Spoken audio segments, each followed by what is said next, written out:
have many. I don't know if I don't know if people would have come. Listen, we would have liked more people. I don't know that that made it. We publicized it. We had it on our websites.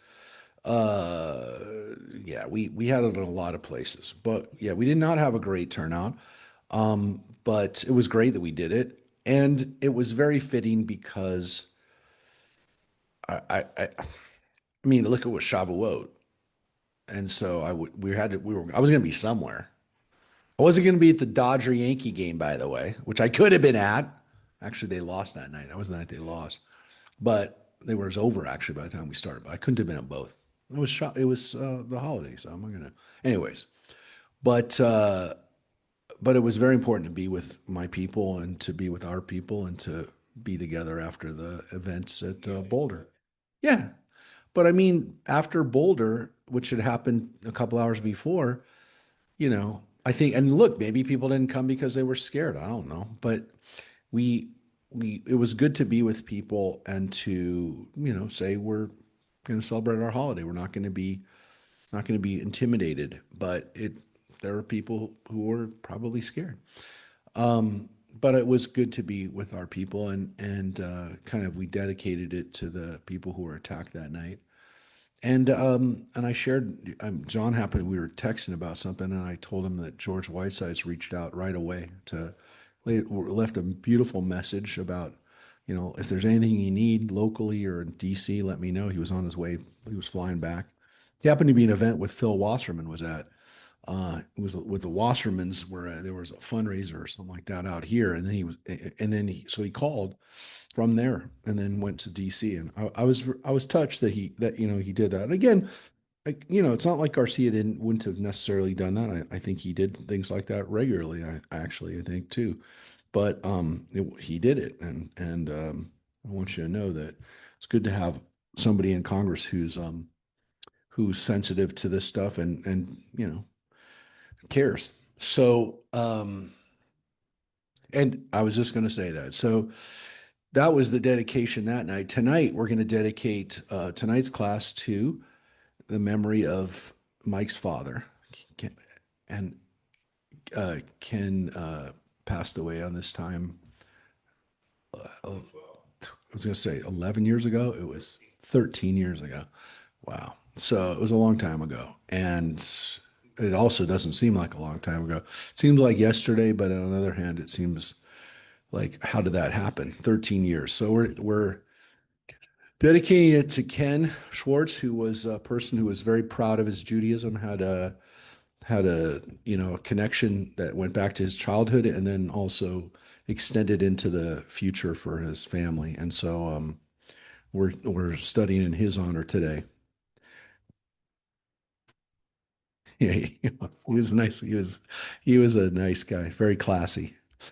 He liked me. No, I didn't say enough digs, but yeah, we'll dedicate to him. And tonight we're going to look at parables in the Talmud. And the problem is, yeah, he would have.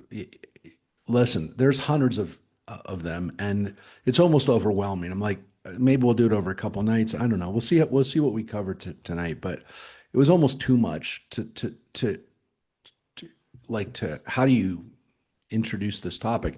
And I also want to show you some important stuff about the parables because I think they're much bigger than, well, in some ways they're bigger than other things in the Talmud that you've been exposed to already.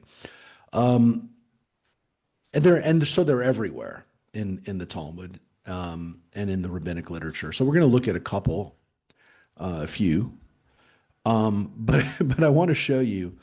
So what is really a parable, right? A parable is not a story or any kind of story. It's not an incident necessarily, because we have a lot of those in the Talmud, and we've come across a lot of them where somebody says there was an incident, something happened, and it's a story. A mashal in Hebrew, a parable, is not a story. It's a fable. It's a now and sometimes you'll see the translation will say this is analogous to or this is like. The Hebrew is always the same though. It'll say mashal. This is a mashal.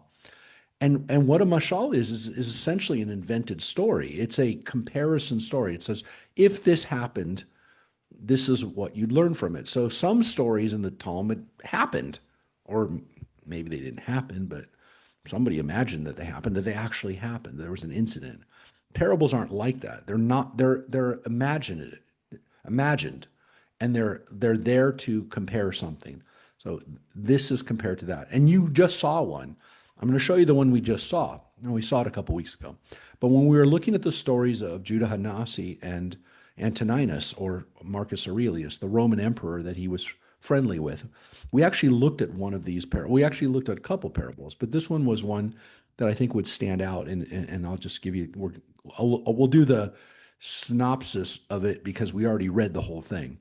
But the Roman emperor, Marcus Aurelius, and philosopher, is arguing or debating with Rabbi Judah Hanasi, the Jewish leader of the time, the political and rabbinic leader from the standpoint of like how things are being decided. He's from the family of Hillel, if you recall.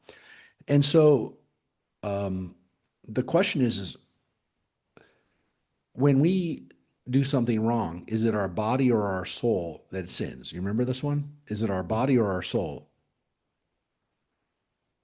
And it says the body and the soul would exempt themselves. They would actually say, I didn't do it. I didn't do it. Why? The body says the soul sinned, right? Because once the soul leaves my body, I can't do anything wrong. So you can blame me. The body says you can blame me, but once I died, I couldn't do anything wrong anymore. Once the soul left my body, I didn't do anything bad. It's the body. I'm a puppet. That's what he says. I'm a puppet. Interesting, right? The soul says, um, the soul says the body sinned, right? Because the moment that I'm free of the body, I soared like a bird. I didn't have anything to worry about anymore. I had no bodily cares. So it's the body that's the problem. And so Rabbi Judah Nasi says, it's a parable. I'm going to give you a parable and tell you why both are necessary. He says, it's like a king of flesh and blood, right? And this is what we're going to talk about a little bit today. The parables oftentimes start with a king or a father or a landlord, a guy who is in power. And that guy in power is always going to be God. In the parables, that's easy. That's God. The the other actors in the parables are usually us. But anyways, this is the one we already saw. But it's a great one. So a king, and it says a king of flesh and blood. There's a king. They always say a king of flesh and blood. Just there's a king. There's a guy, a real person, not God, but a king. He has a orchard, and there were beautiful trees in there. And he stationed two guards, one who was lame and one who was blind. Neither one was capable of reaching the fruit of the trees. And God, the king told him not to eat any of the fruits, right?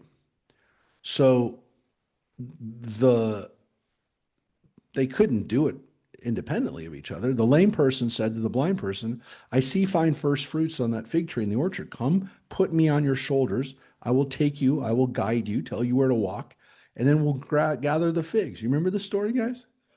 So the lame person rode on the blind and went over the figs and ate them. And sometime later, the orchard, the owner of the orchard, the landlord comes and the king says, where are the fine first fruits? Where are they? And the lame person said, do I have legs with which I can walk? And the blind says, do I have eyes which I can see where they are? What did the owner do? He placed the lame person on the shoulders of the blind and showed them how they did it.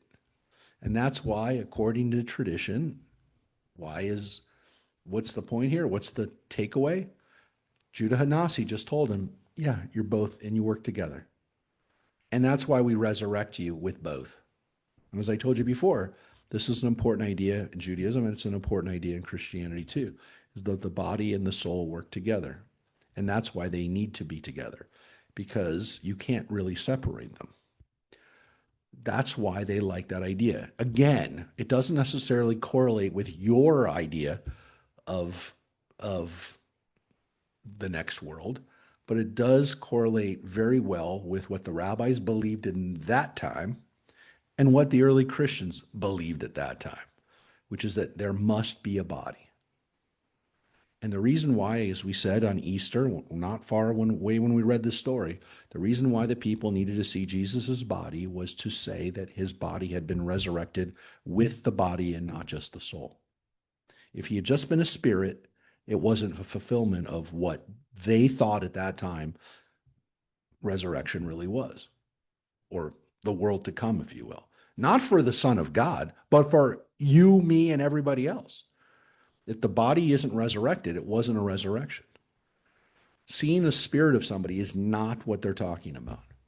And the idea was is that there would be a time when everyone's body and soul would be resurrected together. And they believed that. Okay? Again, that was 2,000 years ago. Some people still believe that, and other people don't believe that. And I'm talking about Jews and Christians. Going to come back to the Christian community in a second, because obviously these parables are very important for the Christian world. But I wanted to show you that parable because we looked at that parable. I went through that one quick. Does anybody have any questions, comments? I just wanted you to see that you've read a parable recently. Let's look at another parable. This parable I like because it's not a parable of a king, and it's not a parable of spirits and like it's not a theological question necessarily. It's a really ethical question. I love this one, and you might have heard this one before too, by the way. So, in all fairness, you might have heard this one, and you may not know that it's from the Talmud. Now you will. So this one, the rabbis are discussing uh, how we're responsible for each other when we do things that are wrong. Sometimes we sin and it's kind of like just affects ourselves, but oftentimes it doesn't just affect us, it affects other people. And so Rabbi Shimon Bar Yochai, the great guy that we read about, whose yahrzeit was on Lag BaOmer, the one who we light fires and celebrate, Rashbi, remember his son was Rabbi Elazar, and they were in the cave together. Well, he taught this is analogous. This is a mashal compared to people who are on a ship. One of them took a drill and began drilling a hole. His counterpart said to him, "What are you sitting and doing?" And he said to them, "What do you care? I'm not drilling. I'm only drill. Am I not drilling under myself? I'm only drilling under myself." They said to him, "Because the water will rise and flood the ship we're on." And again, they say this is literally there's a line from Job, which, kind of supports it. I mean, you could say it supports it, but that story is a really famous story, right? The guy on the ship who's drilling a hole under his seat. He's only drilling under his seat. But of course, he's going to take down the whole ship. So, Captain John, you heard that story before? Obviously, but it's not just military. It affects personal, professional, Yeah. everything. Our synagogue community. Yeah. Has anybody heard that story before? Has anyone heard that analogy before? No? Oh, I thought people had heard that one before. Some people don't realize it's in the Talmud, but that's the kind of yeah. You can't you can't drill under your seat. Why do you care what I'm doing? Because it affects other people too. So, um, so that's a famous parable. And again, like, was somebody sitting on a ship and did this? I don't know. It doesn't really matter. It's like you're asking the wrong question. You're trying to imagine, did this happen? Did someone actually see this? No, it's an analogy. It's a parable. And so that one I like because it's just a simple parable. It's not like difficult to understand. Um, you can ask a kid, do you understand that? I don't know how old you have to be to understand that, but it's a great little parable. Any comments, questions? Anyone have anything to say about that parable in the world outside of this building right now? All right. So let me show you some other parables. That one was not a king parable or a ruler parable. That's just a guy in a ship parable, which is unusual. Actually, a lot of them are those kinds of yeah. Oh yeah, no, these are teachings. Yeah. No, these are great teaching moments. Um, so let me go to I'm going to show you this one right now. This one goes back to the king ones. Yeah. Yeah. Do we teach? But yeah, sometimes that it's interesting, yeah, they make their way into like children's lessons. Yeah, they do. I don't know if that one is. It's a good question. I'm not sure if that one does, but there are ones that do. That one to me would be a simple one. Um, but yeah, when we're teaching value lessons, it definitely does. Um, Here's another one that I like that's kind of a simple one. It's not like a difficult one. This one comes from a collection of commentaries on really on the, it's kind of organized by the Parshiot. It's called Pasikta Rabati, which in Aramaic means the the teachings of the rabbis and of our rabbis, and it was edited together about 1,200 years ago. But at the latest 1,200 years ago, probably maybe even 13 or 14. But a lot of the teachings go back to the Talmudic period, and in some cases quote the rabbis who were there in the Talmud, but we don't have it's not in the Talmud, but it's used a lot, especially when people are looking at Torah portion commentaries. And this one I didn't. Well, I wanted to see the orchard one that we had already read because we had read that one a couple weeks ago. But this is another orchard one, and there are a lot of orchard ones, a lot of ones with kings and orchards. And again, if I'm going fast, stop me because, like I said, there's hundreds of them, and I'm trying to give you an overview of some of them. And again, ones that kind of teach us interesting lessons and ones that I think are like relevant to us today. Because there's some great ones, but they're not necessarily relevant. But I mean, look, the one about the body and the soul is a relevant lesson. I mean, it's a relevant lesson today.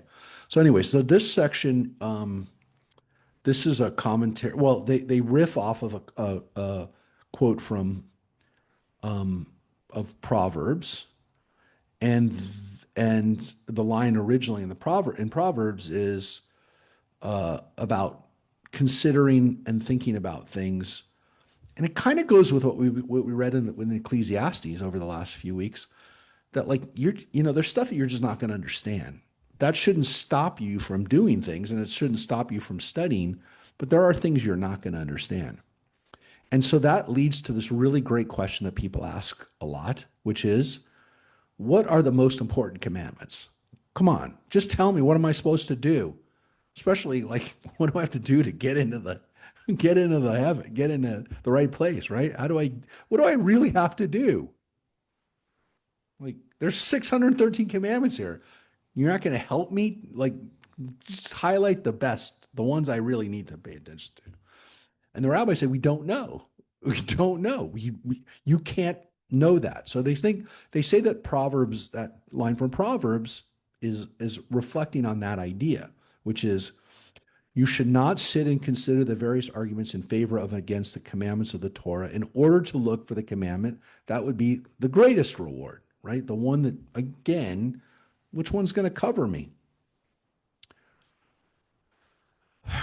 So it says Rabbi Chia taught, this is like a king, again, the king, who had an orchard, again, the orchard, into which he brought workmen. The king did not disclose to them the reward for the different saplings of the orchard. If he had revealed to them the reward for those different saplings, the workmen would look for the sapling that would lead to the greatest reward and would plant it. Thus, the work of the orchard would be neglected in one section and maintained in another section. Right? I mean, they give a further explanation, but you can already figure that out. Rabbi Aha said in the name of Rabbi Abba, Barabi Kahana said, likewise, the Holy One did not reveal to Israel. And again, sometimes it doesn't spit it out, but this one does.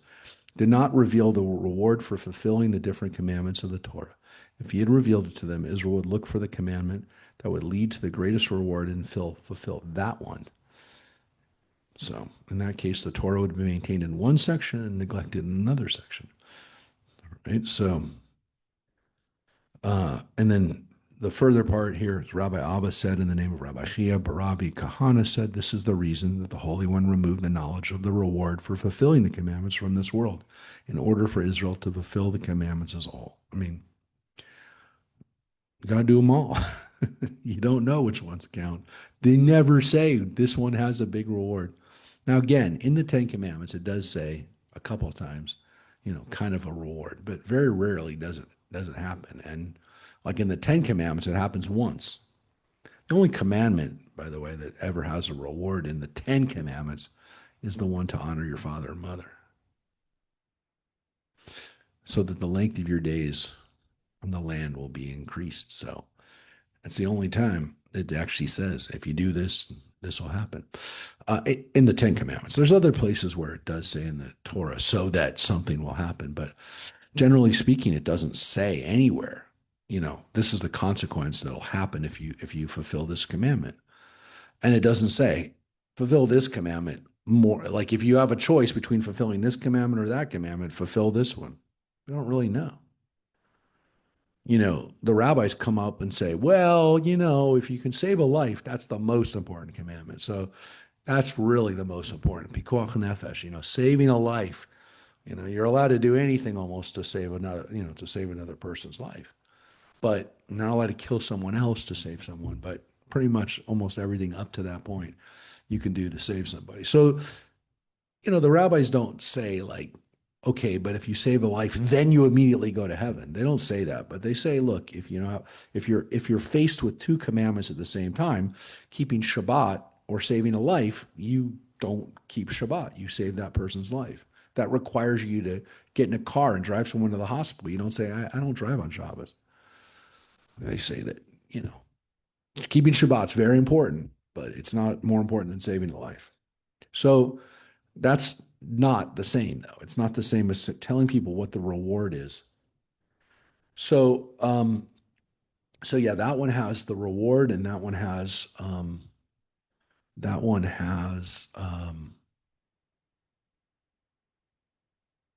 it has the orchard. Yeah,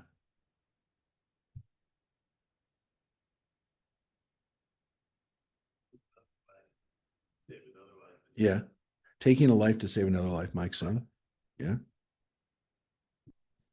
If you're in a situation where some guy has a gun to John's head yeah, and I have a gun and I shoot the guy yeah, that's gonna shoot John, I saved John's life, but I killed another man. yeah. You're not allowed to do that. You're not allowed to kill somebody else. Because you don't know if the guy's gonna shoot. Well, So I should let him shoot. no, but you don't know. You can't. I give you permission to run. Save your life. I'm afraid the gun will backfire. So, so I'm gonna step out of order for a quick second, and um, I'm gonna share with you another parable. But it's self-defense, though, I would think if somebody was beating you with a tire iron. Yeah, okay, so then, let's put it that way, okay, someone's beating the hell out of John. Yeah, Well, no, you can only use the same amount of force, though, right? You can't kill him if he hasn't killed me. But if you think he has intent to kill me, I would think that that's an acceptable thing. it is, but you can't kill somebody else if you're saving one. The way the Talmud says it is one person's blood isn't better than another person's blood. So you can't decide, I'm going to save this person but kill this person. I'm sure this person's better or something like that. You're not allowed to do that. I mean, look, I think people do that to some extent. They triage, who they're going to keep alive, based on several factors. But I'm just saying, you can't, you're not allowed to kill someone. That's different than letting someone else die, by the way. If you can't, I mean, we're getting off the subject, but you're living somebody, no, but leaving someone to die so you can save another person, people have to make that decision all the time. I mean, that's what the triage, like, that's what it means. But that's different than killing somebody in order to save. Like if somebody tell what the Talmud's really talking about is if the Roman official says, "Well, you can either kill this person or kill that person. You got to kill one of them." That's what they're talking about. And we have to assume the Romans did stuff like that. So let's take a look. Let's take a look at another mashal, another parable. This one, this one says there was a man who had two sons. The younger one said to his father, "Father, give me my share of the estate." So he divided his property between them. Not long after that, the younger son got together all he had, set off for a distant country, and squandered all the wealth he had in wild living. After he spent everything, there was a severe famine in that country, and he began to be in need. So he went and hired himself out to a city of that country, who sent him into his fields to feed the pigs. Not a kosher thing to do. He longed to fill his stomach with the pods that the pigs were eating, but no one gave him anything. When he came to his senses, he said, "How many of my father's hired servants have food to spare? And here I am starving to death. I will set out and go back to my father and say to him, 'Father, I've sinned against heaven and against you. I'm no longer worthy to be called your son. Make me like one of your servants.' So he got up and went to his father. But while he was still a long way off, his father saw him and was filled with compassion for him. And he ran to his son and threw his arms around him and kissed him. And the son said to him, 'Father, I've sinned against heaven and I sinned against you. I'm no longer worthy to be called your son.' But the father said to the servants, 'Quick, bring the best robe and put it on him. Put a ring on his finger and sandals on his feet. Bring the fattened calf and kill it. Let's have a feast and celebrate. For this son of mine was dead and is alive again. He was lost and is now found.' So they began to celebrate. Meanwhile, the older son was in the field. When he came near the house, he heard music and dancing. And so he called one of the servants and asked him what was going on. And they told him, 'Your brother has come.' And he replied, 'And your father has killed the fattened calf because he has him back safe and sound.' And the older brother became angry and refused to go in. So his father went out and pleaded with him. But he answered his father, 'Look, all these years I've been slaving for you and never disobeyed your orders. Yet you never even gave me a young goat so I could celebrate with my friends. But when this son of yours, who has squandered your property with prostitutes, comes home, you killed a fattened calf for him?' 'My son,' the father said, 'you were always with me, and everything I have is yours. But we had to celebrate and be glad, because this brother of yours was dead and is alive again. He was lost and he's found.'" Now, it's a wonderful parable. It does not come from the Talmud. It's based on Talmudic stories, but it comes from Luke chapter 15. Yes, I knew Glory would know. That's why I waited to the end.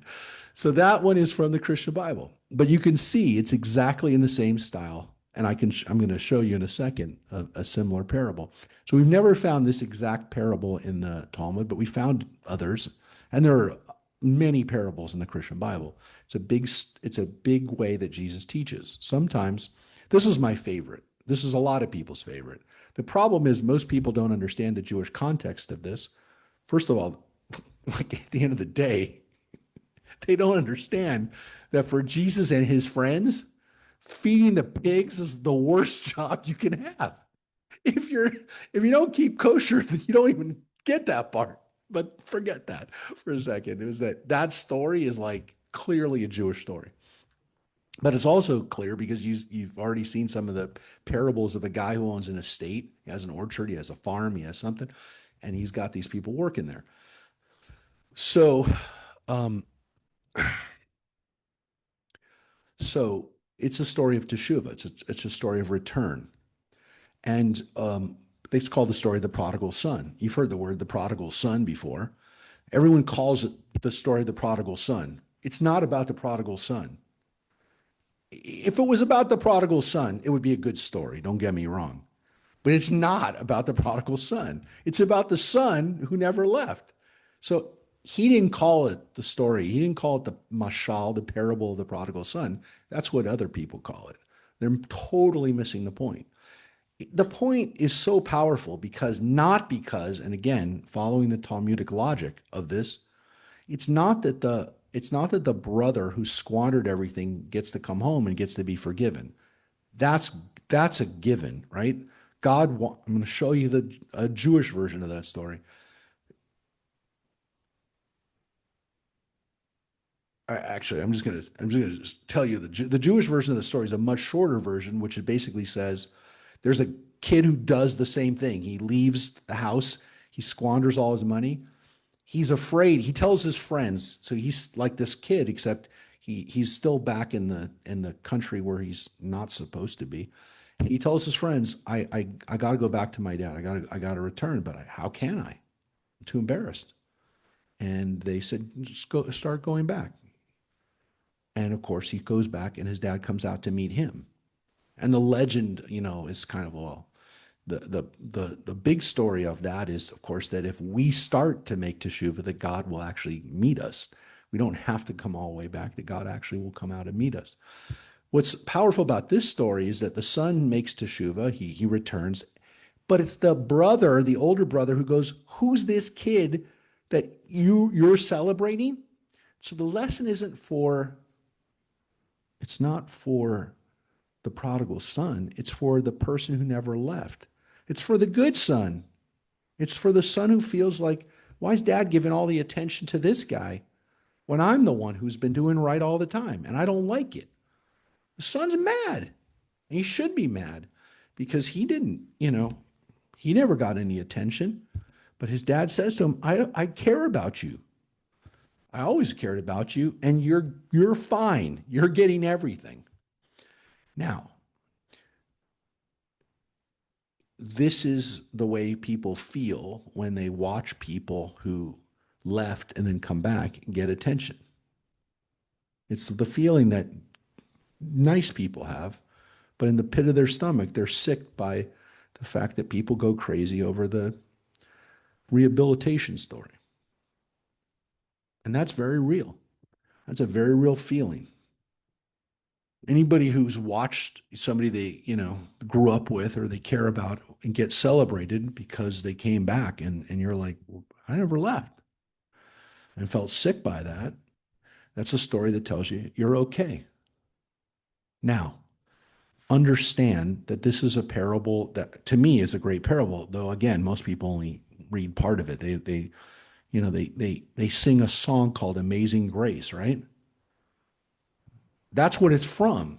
He was lost, but now he's found. That's where it comes from. That's the origin of that song. Amazing Grace comes from that prodigal son story. Now, I will tell you that sometimes the kicker is not necessarily as in the parable is not as heartwarming in the sense that there can sometimes be a kicker on this. Again, a very Jewish parable, which comes from the Christian Bible. I'm going to show you that from the beginning. I'm not surprising you with it. This is a parable that's a similar one about a king having a feast, right? And this is from Matthew. It says, Jesus said, the kingdom of heaven is like a king. Again, this is the mashal, man.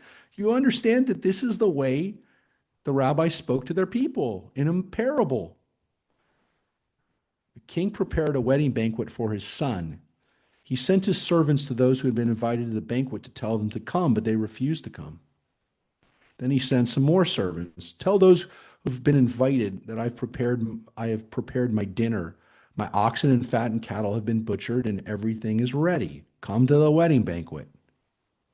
But they paid no attention, and they went off, one to his field, another to his business. The rest seized his servants, mistreated them, and killed them. The king was enraged. He sent his army and destroyed those murderers and burned their city. Then he said to his servants, the wedding banquet is ready, but those I have invited did not deserve to come. So go to the street corners and invite to the banquet anyone you find. So the servants went out to the streets and gathered all the people they could find, the bad as well as the good, and the wedding hall was filled with guests. But when the king came to see the guests, he noticed there was a man there who was not wearing wedding clothes. And he said to the guy, right, how did you get in here? You're not wearing wedding clothes. And the man was speechless. And then the king told his attendants, tie him hand and foot and throw him outside into the darkness, where there will be weeping and gnashing of teeth. For many are invited, but few are chosen. Whew. Now, that's a heavy lesson, by the way, and one where the parable goes on and on. Like the parable, like you think the parable's over. The parable, by the way, is about us. It's about the Jewish people. It's clearly a parable that Jesus is teaching the Jewish people. And I don't even know if the Gentile community fully gets what just happened, because what he basically said is that God has been trying to get through to us that there's a banquet for us, and we haven't been listening to the message. And not only have we been listening to the message, we killed the people who came and told us about the message.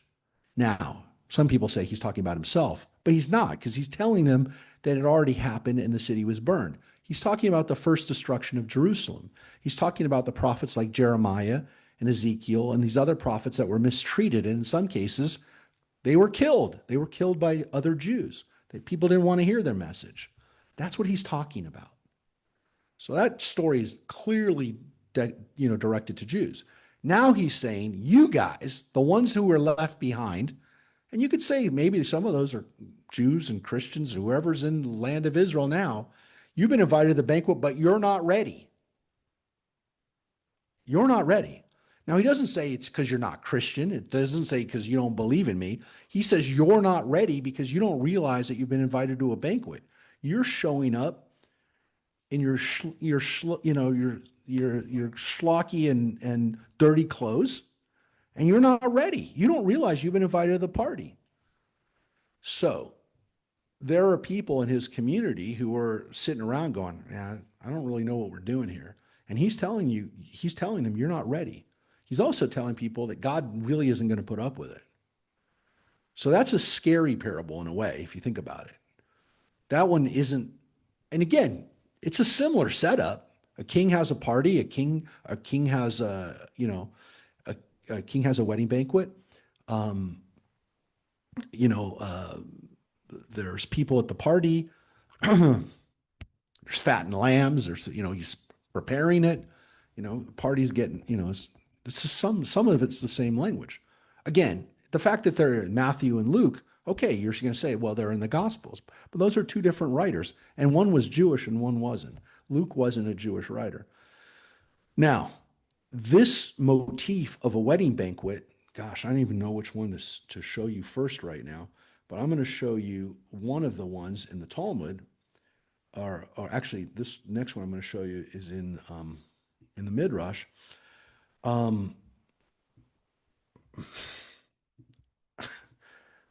I will say this to you.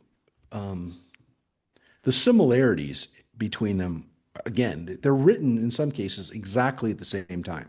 So, like, we don't know in some cases, again, where Jesus derives some of the parables from. Some of them are obviously, I mean, some of them, look, not all the parables are as powerful as the prodigal son. I mean, I think I laid on you my favorite one, but there are other ones that are, they're not necessarily as memorable. And there's a lot in the Talmud. I told you there's hundreds of them.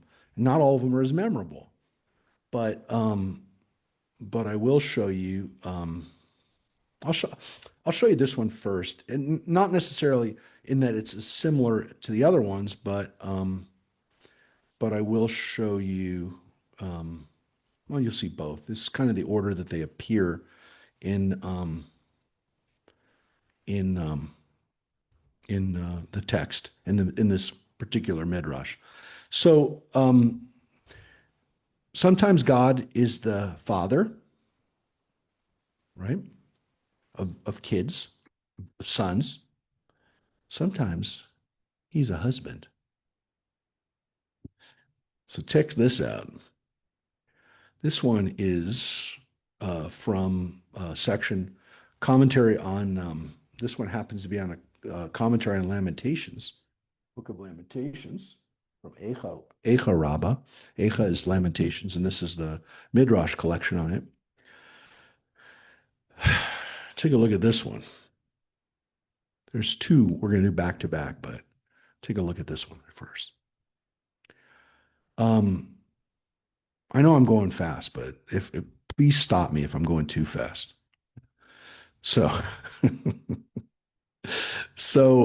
talking about God sometimes getting angry with us, and it has a little bit to do with kind of what I showed you last week, the Midrashim on Shavuot. That's, I think, maybe one of the more interesting connections. And some of this stuff is building on stuff that we've read recently, like the one from Sanhedrin, the one about Judah Hanasi. This one is based on something we've read recently, last week. So this is a mashal of a king. The king became angry at the queen and shoved her and expelled her from the palace. She went and concealed her face behind a pillar. The king was passing and saw her, and he said to her, "You've been impudent, impudent, impudent." She said to him, "My lord, the king, is this treatment appropriate for me? Is this becoming for me? Is this befitting of me? No woman accepted you other than me." What do you mean? I understand, but he made a proposal, whatever. She thinks that she's the only one who wanted him. I don't know. You're right. You think he's a king, so everyone would. Yeah, he's the queen. He's talking to the queen. Okay, in the parable, he's talking to the queen. Obviously, we're the queen in this story. We as Israel are the queen. So, but follow it. So he said to her, "It was I who disqualified all the women in favor of you." Okay, so John, don't think that this God shoots back or the king shoots back. What are you talking about? I chose you. She said to him, "If so, why did you enter such and such an alleyway, such and such a courtyard, and such a place?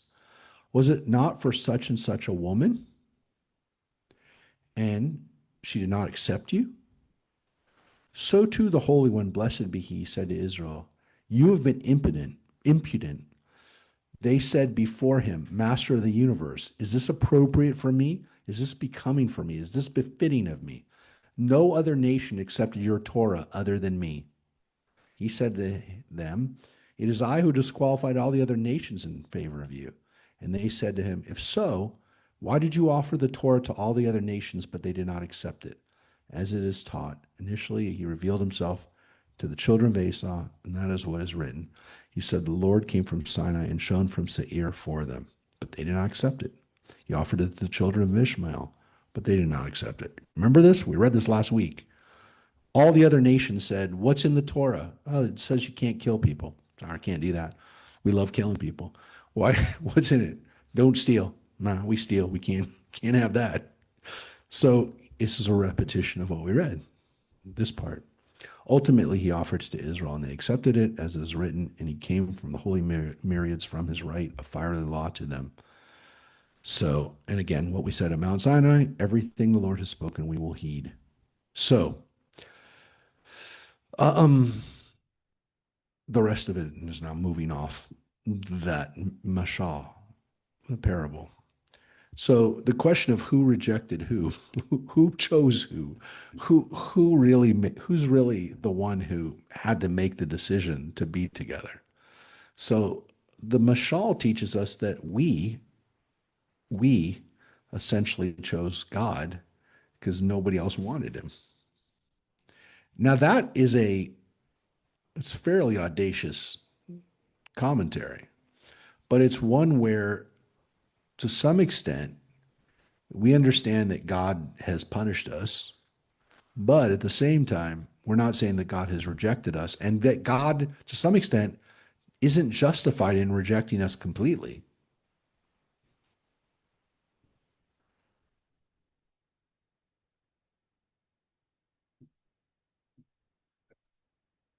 Yeah, it is impudent. Um, yeah, and he, yeah, but nobody else chose him. He created everybody, but nobody else chose him. Um, I'm going to show there's another one here which I didn't even. So well, I'll go back to this one for this. I'll do specifically for John, but in a second because he's the only one here who has sons. But um, here's another married one that I wanted to share with you. And this one kind of this one's further on. It's a few paragraphs after the one I scrolled through. I didn't change page. I just scrolled through. There's a few few. It's a same chapter even. It's a few paragraphs down from the one we just read about the king and his wife. And it's given by a different person, but I think they build on each other. They're not the same, but I think they build on each other. So remember, this is all from the Lamentations commentary. So this is about the book of Lamentations, about the destruction of the temple, the first temple, and God's rejection of us to some extent, right? It's the book that we read at Tisha B'Av. So it says, Rabbi Abba Bar Kahana and the name of Rabbi Yochanan, right? The guy who was Reish Lakish's brother-in-law, that guy. So what is this? So the line actually that they're quoting from Lamentations is, "This I will reply to my heart, therefore I have hope." So we don't give up hope. What's this? What's this like? It's another story of a king and his wife. The king married a noblewoman and wrote for her a very substantial ketubah, right? Marriage contract. And he said to her, "I will prepare for you such and such a number of wedding canopies." That's, one wedding canopy is enough. "And I'm giving you such and such a number of gowns of purple wool." Well, that's the most expensive wool. And the king left her and went to a country overseas, and he was delayed there. I went off to work uh, in another country, and he's not coming back. Her neighbors came to her and were teasing her and said to her, "The king left you, went to a country overseas, and he's not going to return to you." She was crying and sighing. When she would enter her house, she would take her marriage contract, her ketubah, and she would read it. She would see in her marriage contract, "I will prepare such and such a number of wedding canopies, and I'm giving you such and such number of gowns of purple wool." And she would immediately be comforted. Ultimately, the king came back. He said to her, "Here, my daughter," which again is kind of not that creepy, but whatever. Maybe again, wouldn't translate as my daughter, but whatever. "I'm astonished. How did you wait for me all those years?" And she said to him, "My lord, the king, were it not for the substantial marriage contract that you wrote and gave me, my neighbors would have caused my demise." That's the end, but they actually are going to explain it to you. I think you might have figured it out, but let me just tell you. So too, because sometimes they give an answer and sometimes they, like they explain it. They explain the punchline. The marriage contract. What's the marriage contract? Yeah, but what does it stand for? In the end, yeah, Mary knew. It's the Torah. Good. So too, idolaters provoke Israel and say to them, your God has concealed his face from you and caused his divine presence to depart from you. He will never return to you. They cry and sigh when they enter their synagogues and study halls. They read the Torah. The woman, us, we cry and we sigh. We cry, right? Especially at Tisha B'Av. When they enter the synagogues and study halls, they read the Torah and find it as written, I will turn to you and make you fruitful. I will place my sanctuary in your midst. I will walk in your midst. Those are lines from Leviticus. They are comforted. Tomorrow, when the end of the redemption comes, the Holy One, blessed be he, will say to Israel, my children, I'm astonished over you. How did you wait for me all these years? And they will say before him, Master of the universe, were it not for your Torah that you gave us, the nations would have caused our demise. That is why it is stated, this I will reply to my heart. And Zod, right? This is the word Zod, is nothing other than the Torah. As it is stated, Vizot HaTorah, as we say. So, and again, they talk about some other places where the Torah is called my delight or my hope. So that's what keeps us alive, the Torah. So everything that everyone tells us about, God forgetting us, God doesn't love you anymore. We read the Torah and then we're comforted and we know that God hasn't left us. And there'll be a time when God will say to us, I can't believe you never gave up. That's pretty wild. And that's a fairly audacious parable, right? That's a parable where um that's a parable where kind of walk away going, wow, the parables that we have, they teach us lessons, and in some cases, they make us whole. They give us a sense of comfort when again, like, how do you make sense of this horrible suffering? And anti-Semitism and Jew hatred of a kind that doesn't, it blows our minds. So how do you make sense of it? And part of it is this hope that, at some point God will say, you didn't give up. Everyone told you to give up and you didn't give up. So yeah, I don't know, how do you make sense of it? Do you make sense of what happened Sunday? How do you make sense of the Holocaust? How do you make sense of the murder? Um, and you say, because God's going to say you didn't give up. Yeah, it's a pretty powerful one. It's one of my favorites. Um,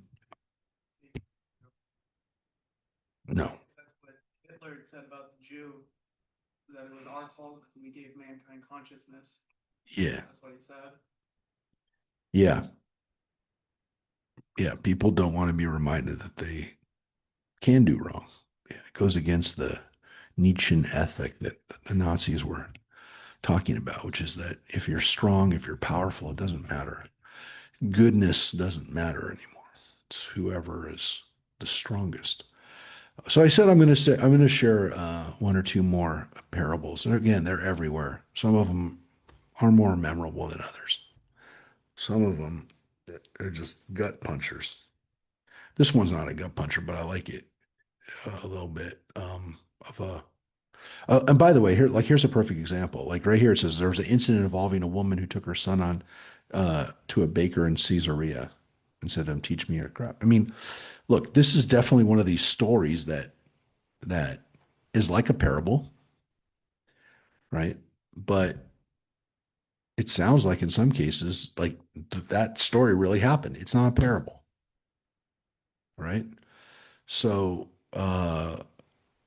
when it says there was an incident, it's not that the word is different. It doesn't say there was a parable that this is a parable. Um, so I'll show you this one. This one's an interesting one. I was thinking about it. I was going to say whether I would share this one. So well, if John's here, I'll share this. It's more for a dad with sons. I mean, look, the prodigal son one is, I think it works better with sons, but it could be daughters, to some extent. I mean, daughters usually don't go off the deep end, but they do sometimes, right? So different versions of that could be for a girl, for a woman, young woman. But so here, let me show you this one. This one's a short one. Um, Let me just show you. Gosh, there's so many parables here. I'm just going over. But I'll show you this one. Oop, went too far. Um, this is the one we read. Um, wait, where's this one? Um, Sorry. I wasn't going to necessarily show this one, but I like this one too. I mean, it's like I said, it's a little bit more for sons. Um, okay, hold it. Um, where did it go? Hold it. Um, hold it. Hold it. Let me just find. Um, Hold it. Apologize. Yeah, here it is. Here you go, John. There was a king who went out to war. Or the text that they're riffing on here is you will remember. You will remember. So a king went out to war. His sons were with him and were provoking him.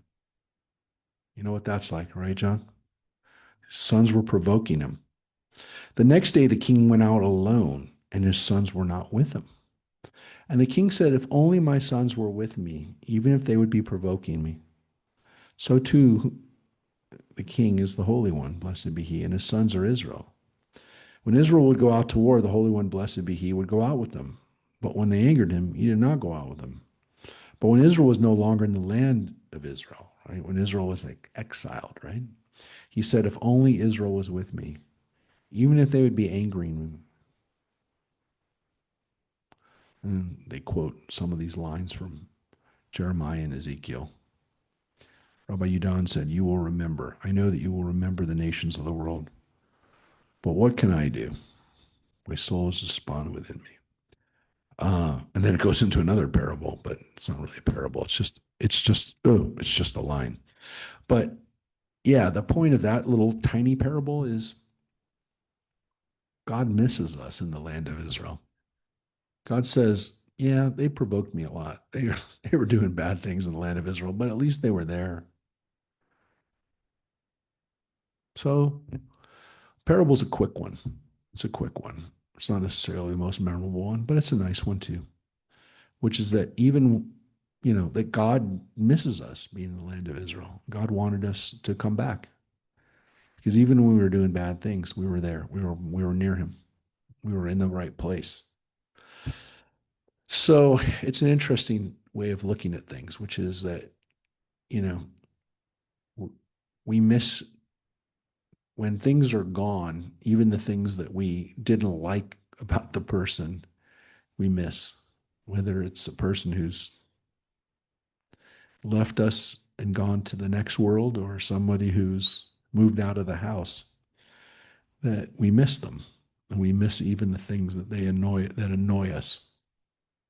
So it's another parable that kind of hits home. And in this case, of course, the big punchline, if you will, is that that's the way God feels about us. God misses us in that home. So that's that little tiny parable on that page. There's another little parable that I'll share with you. Well, yeah, but they're using they're using parables, but they're using the text. They always use the text. There's always a quote to hang it on. They're not just making up a story. The stories must have a quote that they can hang it on, right? So they don't um yeah, they don't just say, "Hey, what's this like?" You know, they want to explain. Obviously, they want to teach a lesson. Right?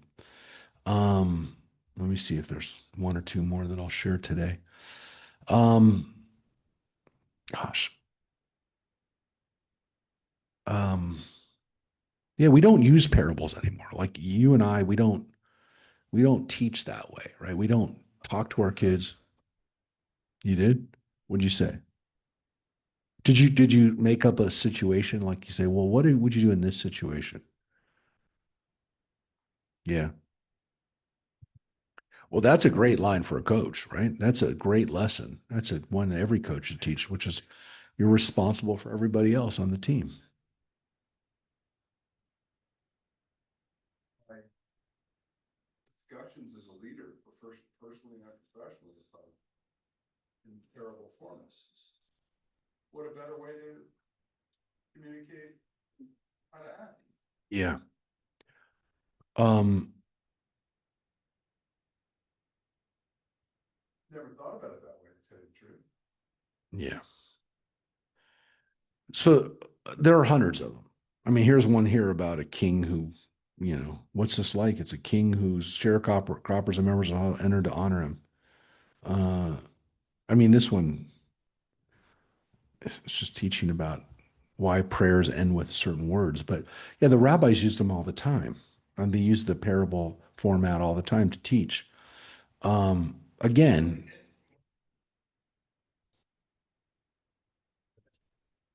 really? No, because I don't usually set up I don't I don't. No, I don't set up hypothetical situations. I tend to teach from an incident or something that really happened. Or if I didn't happen, yeah, but it's not a parable. And the parable by nature is not an incident that actually like I'll use a modern like a situation that people actually dealt with. And then what do we learn from that? So I don't know. I've never set up. I mean, it takes a certain level of creativity to invent a story. I'm not good at inventing stories. I have, other things I can do with my mind that I'm happy with. Inventing stories is not one of them. I haven't done it a lot. It is a great way of teaching because what it does is it strips away the people trying to, well, did that really happen? You set it up right away where people are like, okay, I don't need to know when this happened. It happened. It happens. It happens in this way of it can always happen. It could look, I know a lot of the parables about kings nowadays don't make sense. Heck, a lot of the parables about farms don't make sense. How many of us grew up on a farm where we understand what it's like to marry? Mary raised her hand. But how many of us understand what it's like to prepare food for somebody where you go, let's go slaughter a cow? I mean, like there's things in that story that we're like, okay, I get it. He had to give up a cow. But there's a lot of this that we don't relate to because it just, and so to some extent, a lot of the parables, the traditional parables, we have to kind of imagine, or even they might even seem outdated. But I think, if people write parables today, yes, what do you say? Well, it's kind of like the guy who owns a shop and he has two workers who work in the shop and one of them is, you can definitely do it. I'm not really good at that. I mean, I've done it. I shouldn't say I've never done it, but I don't do it a lot. And nobody does it a lot anymore. It's not like people do it a lot.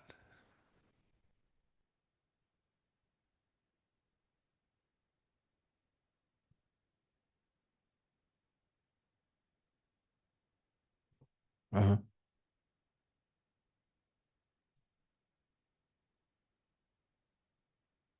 Father, God and maker, in cutting up all the idols. And the biggest idol had a piece of Yeah, yeah, yeah. Yeah. that story, that midrash, right? Yeah. But that's yeah. In some cases, the midrashim, right, are very memorable, right? We talk about how some of the midrashim are more memorable than the biblical stories, or we think that they're in the Bible. That's definitely the case. So in some cases, the rabbis invented a story to kind of bridge or explain something. So what's that story about? About Abraham and the idols?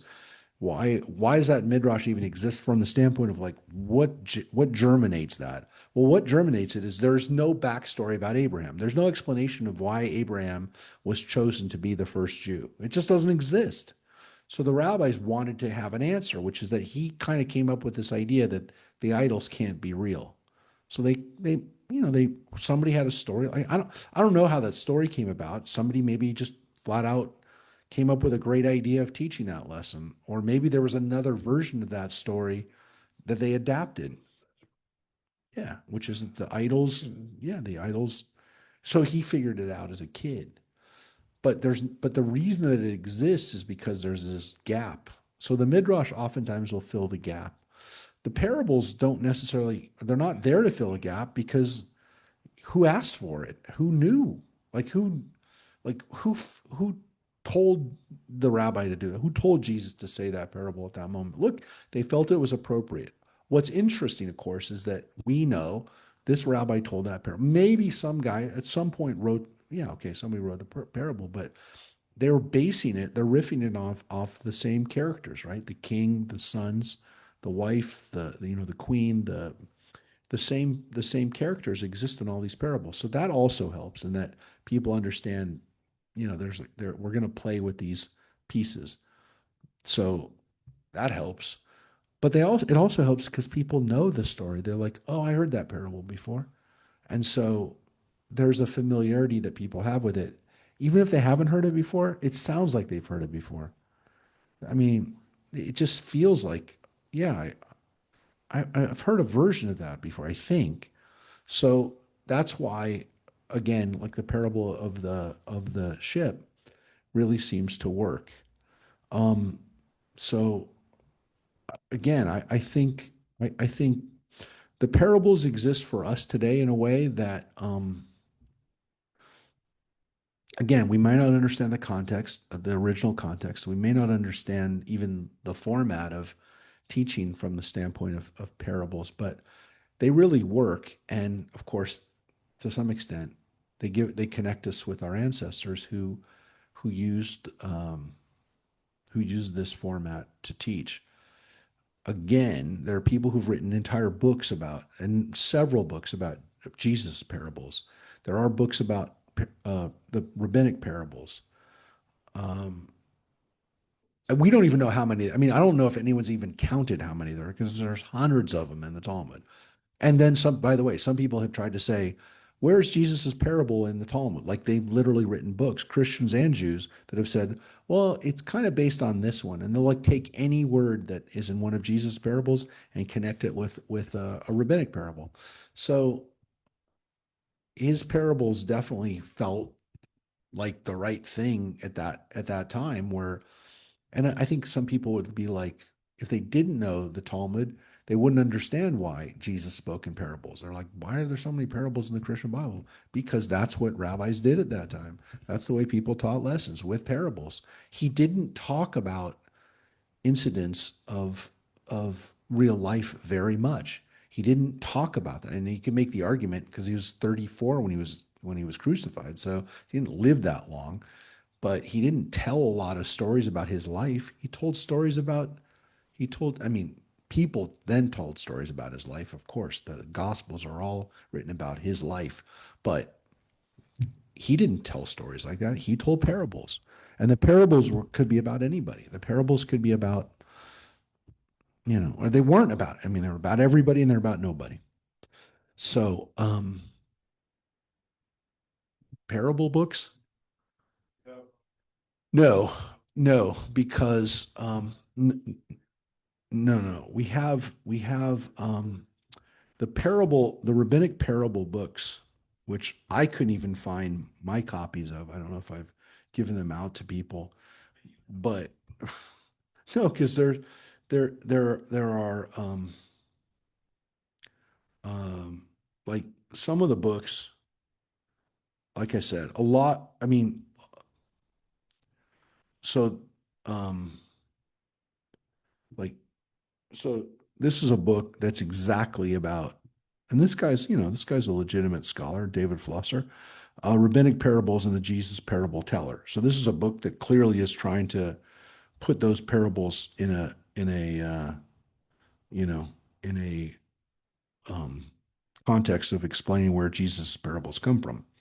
I mean, you can look. It says 1981, now translated in English for the first time. Flusser's unparalleled work argues that Jesus' parables belong to a genre that exists solely in the Jewish rabbinic tradition.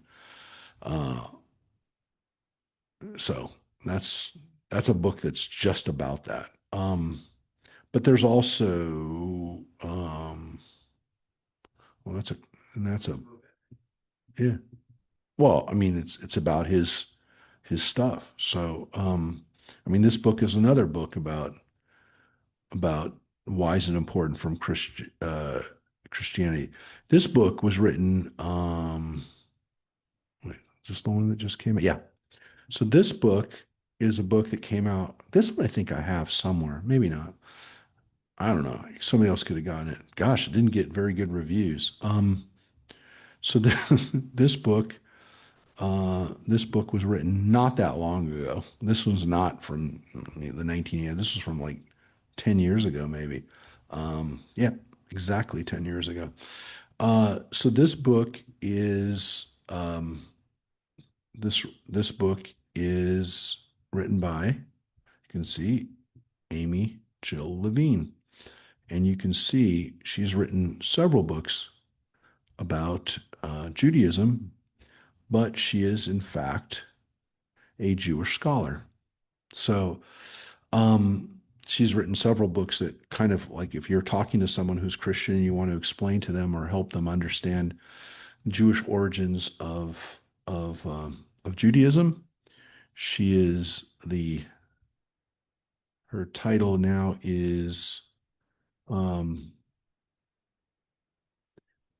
uh, she's professor at where is she now? Um, I think she was teaching at Duke, I think. Where is she? That's where she got her doctorate at. I thought she was maybe she's somewhere else. Oh, she's at Vanderbilt. So, um, not she's in Tennessee now. But yeah, so that's her specialty is trying to explain some of the Jewish the Jewish essence of this for in a more modern way. She happens to be Orthodox Jew, so um, yeah. So I'm not going to open up more parable stuff right now. I think I wanted I wanted to do this so that people could understand some of what we've been reading all along because I don't feel like I explained how important parables were, like as a as a as a literary style in the Talmud. But we're going to finish with one last thing, which is not related to this. It's just something that I got yesterday from a lapsed Catholic friend of mine, but I shared it with Reverend Lynn. Um, Pauline Axenfeld. Remember Pauline? Yeah, so I hadn't seen her. One of her kids is Pauline. Well, we're on video, but no, maybe I can. So one of them's teaching, and one of them's working for Raytheon. Yeah, yeah, they're doing great. They're smart kids, very smart kids. They always were. All right, so I'm going to show you this. I've had it. I should say I've had it approved by Reverend Lynn. Now, again, Reverend Lynn is kind of liberal. She's a liberal. She's a liberal in some way, very liberal in some ways. But I'm going to show this to you. So the main thing was well, I knew she wouldn't think it was sacrilegious, but it says it's from a Christian source. I couldn't find the Christian source that it's from, but it's a social media thing. It's an Instagram thing, And I thought it was really clever. And it's actually like, I think, a good lesson. There's like a good lesson in this. I wanted to share with people. So here, this is what we're going to finish with today. So, oh, wait, let me make sure I've got the audio that can play on this. So I think this just came out yesterday. I mean, it's come out, it's already got 290,000 likes. Only came out 2 days ago. I think this is considered viral already. All right. So this is a, I think, kind of an interesting thing. So I'll share it with you. I'm going to turn off my sound for a sec. About to yeet this little stone at Goliath and see what happens. Okay, so I told y'all to trust the process. But no, y'all wanted to stay in Egypt stacking bricks. Yo, it's Shadrach. This random dude just showed up. It's getting lit in here. I got the horses in the back. Horse tack is attached. Hat is matte black. Got the boots that's black to match. You know I'm a daddy's boy. He's got me in this Technicolor drip. Brother's so jelly right now. They're looking a little sus. These Philistines thought they could flex on me. Big mistake. I just took some pre-workout and finna bring the house down. I would like to formally apologize to God, the sailors, and this whale. Sorry, dude. That was Jonah. That was Jonah at the end. I like that one too. I think my favorite one was Joseph, my Technicolor drip. I think there's a great lesson there, which is, again, we think about the way we communicate today, and you and I, many of us who are not in their 20s, don't communicate like that, but people do now. And so what if people communicated? And again, this kind of gets to the whole concept of parables and the way we communicate today versus the styles that people communicated then. So, look, we communicated in a certain style today, or some of us do, and obviously there's a dissonance there. Like when we're watching this, we think it's funny, or we think we're like, come on. But there's a certain level of this which is like, but people are going to imagine, 20, 30, 40 years from now that people did speak like this always. Like you assume at a certain point, when you don't know that people didn't do this kind of stuff, you just think people always did it. So there's something wild about it, because again, however you imagined, these people spoke, our ancestors always tried to figure out a way to make it relevant, make sense of it.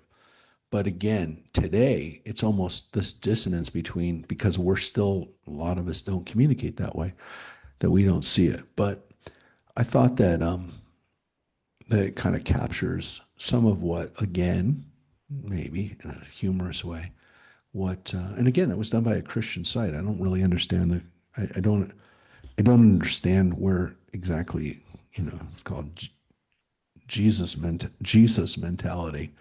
I'm not really sure how, that was done. I mean, it was done by AI, supposedly. I mean, this was like at least partly done by AI. But yeah, I mean, it's about how we communicate and how we imagined people in the Bible would communicate, I guess. But the same could apply to, they didn't use Jesus, obviously. They used all Torah, Old Testament Bible characters. They didn't use Christian folk, but I don't know. I don't know if they did that intentionally, or whether they thought that. I mean, people have done stuff with Jesus that also oftentimes is border.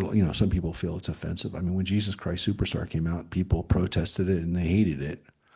And needless to say, I mean, there's still people who sometimes think it's offensive, but it's performed in a lot of places where people, have accepted it and, think it's beautiful. So I guess we'll always wonder about how people feel about it. Jews tend to be a little less protective of that kind of stuff, as we know from Mel Brooks and the 10 Commandments, the 15 Commandments. We had no issue with people doing stuff like that. But again, sometimes people do. And again, you can like it, not like it, but there are people who will definitely take offense at it.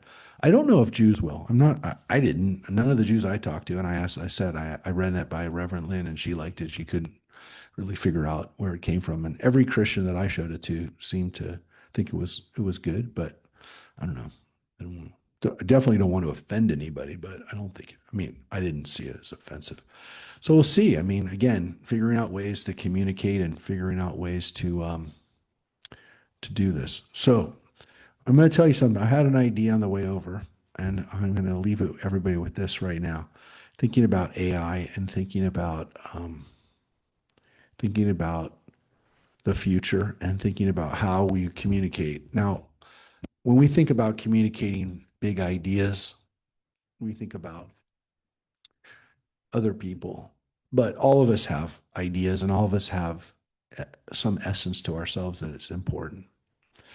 Jesse, you're not thinking about this as much yet because you've got a long way to go, God willing. But as you get closer to the end and you think about mortality, you start to think about, well, I guess you think about whether people really care what I have to say, but also how would I even communicate that? So looking at some of the things that AI does, well, partly everybody who's on the line right now, again, I want you to know this is a real thing that I just was exposed to um, just before I left. But um, there is a thing you can do on your phone now. You can you can dial an AI.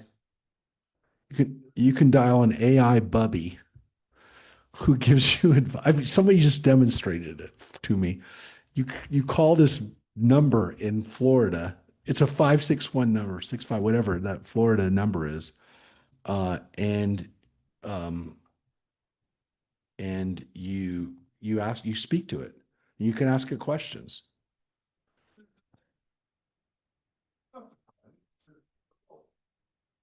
She made a fortune doing this with her thing. I saw it on, that wasn't 60 Minutes, but it was something. She had to stop it. And they interviewed a guy, talked to this AI portion of this gal. It wasn't, you know, Yeah. wasn't X-rated or anything. He was just lonely to her. So You know what? There's gonna be a hologram. so my question was, that's what I'm talking about. What if you had the ability to create an AI version of yourself? I'm talking about, I know, but what if that was out now where you essentially could create by answering questionnaire, by speaking and talking to it, interacting with essentially the filter. Okay, but here's the thing. Here's the thing, John. When you're gone and when again generations to come, somebody could get on the John Stillman AI, and ask it a question. Because I thought about this Bubby AI, which was crazy. Literally the woman I want it was a woman that I was talking with today. She says, "You haven't seen Bubby AI?" She says only works on the phone. You dial the number and you start talking to the Bubby and you ask her questions. She asked her a question, and the voice is perfect. It's not like too schmaltzy, but it's Jewish enough. And she asked a question, and I'm thinking to myself, what if every one of us had that? Yes. Yeah, Mike, sane. Mhm. Yeah, of herself. Yes. Yes. Yes. That's what I'm talking about.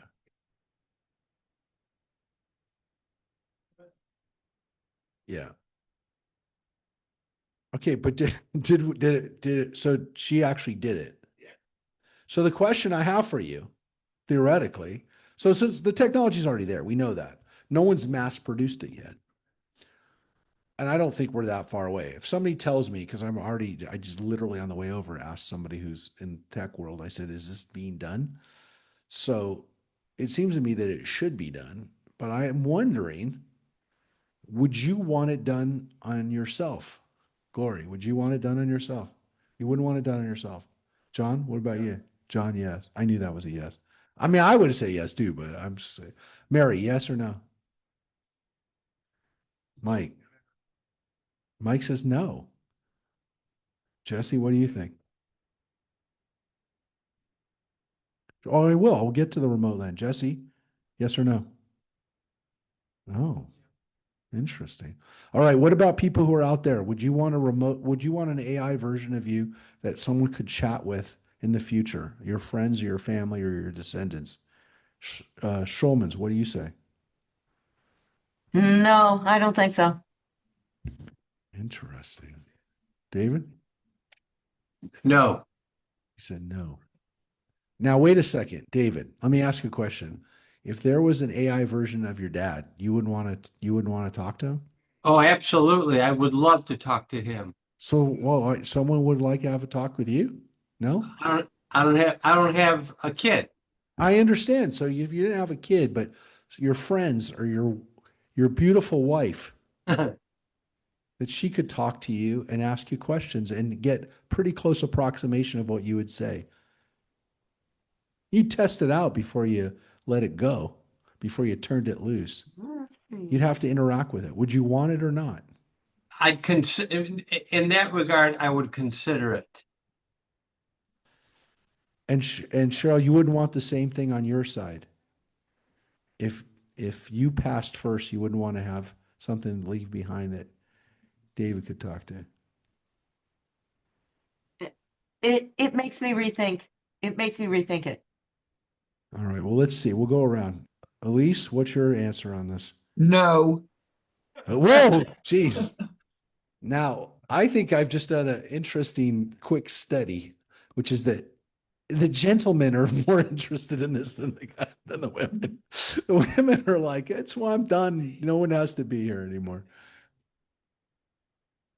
Of course, Mary Shaw. I would want to there's nobody here that I wouldn't want to. Now, again, I'm not saying you're not saying this replaces the person, but at least it gives people a little comfort that they can have a conversation with Mary.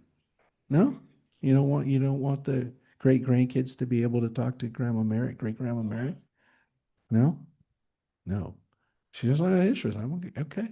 I'm I'd like it if you would do it. I'd like to be able to talk to you too. Well, I was thinking, I don't have grandkids yet, but I was always thinking, like, if I don't get to see my grandkids, or if I don't get to see them, I would want them to be able to talk to me a little bit, or at least get some of guidance. What?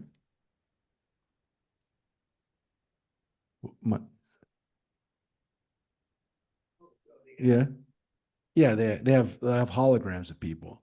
But that's holograms of celebrities. I'm not even interested in that. I'm interested in the person you. No, I don't want it. That I don't want. That I don't want to have. But I want my family and friends, I want anybody who wants to dial up and have a conversation. It's interesting you say that. It's interesting, Mike, you said that, because Mike said, what about on the Bema? No, because then I would think that the interaction would be, it's not fair, actually, in a way. If the person's asking somebody, talking to them one-on-one, then I think that there's like only in the sense that, like, if I'm saying something to one person, then it's just, it's a conversation. Once I'm speaking to more than one person, then I'm responsible for how every other person interprets the one thing that I said. It's almost like it refracts it in many different ways, which I guess you could say it's not a bad thing, but I also think then it becomes an issue of, well, did you not hear what he just said? Listen, whoever does it, I would think, yeah, from the people who I've had as teachers who I really would like to have, I would want to have it if they've passed. But I do wonder, like, because I think about it, I mean, like, isn't that what the Talmud is? Isn't it a conversation? Aren't we listening to these people and trying to imagine? Like, I try to imagine what Shame. I mean, I don't really care that much about what he looked like, but I feel like he's talking to me. Like, I feel I know his character because I can see he lost patience with people easy. He's a little bit of a and Judah Hanasi was a wealthy guy who kind of was cool, but he also was a little rich, and lived a little bit on a different way. You'd be like, Instead of that thing showing. yeah, Have Judah Hanasi sitting there. yeah, We're gonna be talking to him. I know. Yeah, yeah. I think that the potential here is special when it's actually though applied to everybody. I don't think like I think that the potential isn't in the creating the Napoleon version or the Celine Dion version, if you will, but the version of the person who just was just a nice person who had wonderful lessons to teach because they lived a nice life and they needed who knows who that person is. That to me is an interesting. Yeah, wouldn't you want to have your? That's well, I don't want to say that right away because we broke in with that, but yeah, to think about the people that we have, and that's why. No, but that's why when I asked David back that question about Lee, I mean everyone loved Lee Schulman. I mean everybody did. Everybody. Oh me. I say that because I just got an email from somebody 2 days yesterday who knew Lee and said, it said it in the email. It was this guy Larry Schallert who was we're going to be doing a thing about suicide, which we talked with Lee about years ago and about with these people. This guy literally just said to me, I loved Lee Schulman, and we talked Wow. about doing it. So yeah, Hmm. I'm telling you that this is something where I can see it. I can see it, and I think, look, somebody's gonna do it. And here it is right here. What did he say here? He said, anyways, doesn't matter. I'm just telling you that, like, when we think about the people who could teach us, you go like, yeah, that'd be nice, really nice. It kind of challenges the very first parable we had today about the body and the soul, because the Yeah. body is gone. Now you're just dealing with the soul. Well, yeah, yeah, it is weird, right? It is weird. Yeah, we're giving, yeah, to some extent, we are giving it our official body. The if we yeah, if we recognize that if we recognize that that's not the soul too, that to some extent, yeah, it's not the soul, or it's not the soul. It's not the way the soul could interact. Yeah, very Star Trek, as John said. Yeah. So, yeah. Listen, this guy. So we were talking about when we're going to do this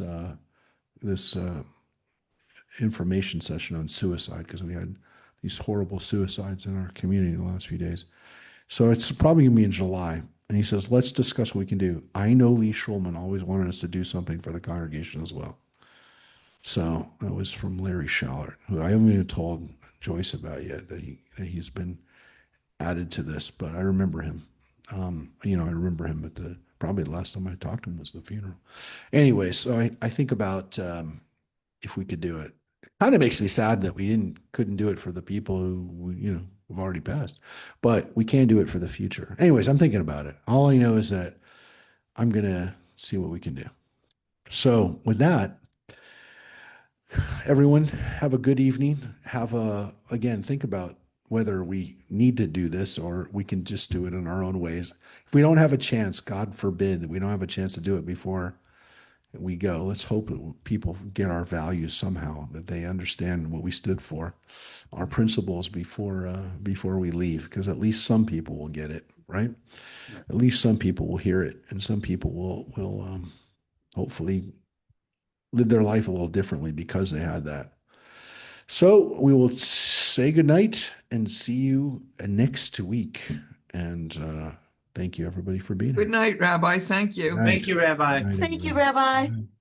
Yes, the AI, the whole time it was AI.